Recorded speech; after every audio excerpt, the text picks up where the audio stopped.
P Suryavanshi यांनी त्यांच्या पुस्तकामध्ये छगन भुजबळांसंदर्भात एक दावा केलेला होता। पण हा दावा आता छगन भुजबळांनी फेटाळून लावलेला आहे। बाळासाहेब ठाकरेंच्या अटकेसाठी आपण कोणताही दबाव आणला नसल्याचं छगन भुजबळांनी म्हणत हा दावा खोडून काढला। उलट पोलिसांनीच आपल्याला फाईल पाठवल्याचं भुजबळ म्हणतात। मातोश्रीचं जेल करून तिथेच बाळासाहेबांना ठेवायचं असं ठरलं होतं असाही दावा भुजबळांचा आहे। बाळासाहेबांना त्रास द्यायचा नाही असं मी सांगितल्याचंही छगन भुजबळांनी म्हटलंय।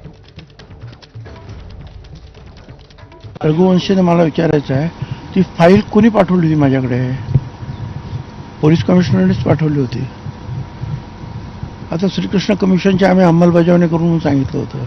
आम्ही फाईल परत पण करू शकत नव्हतो।